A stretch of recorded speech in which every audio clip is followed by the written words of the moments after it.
سورہ یاسین سورت نمبر 36۔ شروع کرتا ہوں اللہ تعالیٰ کے نام سے جو بڑا مہربان نہایت رحم والا ہے۔ یاسین، قسم ہے قرآن با حکمت کی کہ بے شک آپ پیغمبروں میں سے ہیں، سیدھے راستے پر ہیں۔ یہ قرآن اللہ زبردست مہربان کی طرف سے نازل کیا گیا ہے تاکہ آپ ایسے لوگوں کو ڈرائیں جن کے باپ دادے نہیں ڈرائے گئے تھے، سو اسی وجہ سے یہ غافل ہیں۔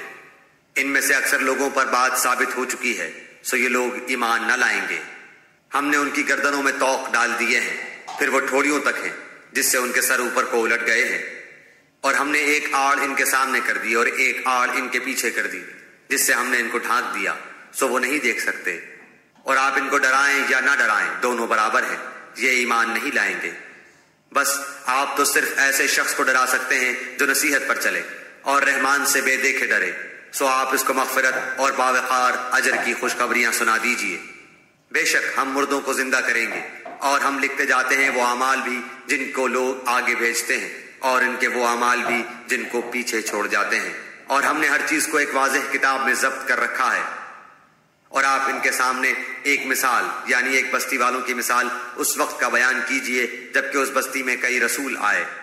جب ہم نے ان کے پاس 2 کو بھیجا، سو ان لوگوں نے اول دونوں کو جھٹلایا، پھر ہم نے تیسرے سے تائید کی، سو ان تینوں نے کہا کہ ہم تمہارے پاس بھیجے گئے ہیں۔ ان لوگوں نے کہا کہ تم تو ہماری طرح معمولی آدمی ہو اور رحمان نے کوئی چیز نازل نہیں کی، تم نرا جھوٹ بولتے ہو۔ ان رسولوں نے کہا ہمارا پروردگار جانتا ہے کہ بے شک ہم تمہارے پاس بھیجے گئے ہیں، اور ہمارے ذمے تو صرف واضح طور پر پہنچا دینا ہے۔ انہوں نے کہا کہ ہم تو تم کو منحوس سمجھتے ہیں، اگر تم باز نہ آئے تو ہم پتھروں سے تمہارا کام تمام کر دیں گے اور تم کو ہماری طرف سے سخت تکلیف پہنچے گی۔ ان رسولوں نے کہا کہ تمہاری نحوست تمہارے ساتھ لگی ہوئی ہے، کیا اس کو نحوست سمجھتے ہو کہ تم کو نصیحت کی جائے، بلکہ تم حد سے نکل جانے والے لوگ ہو۔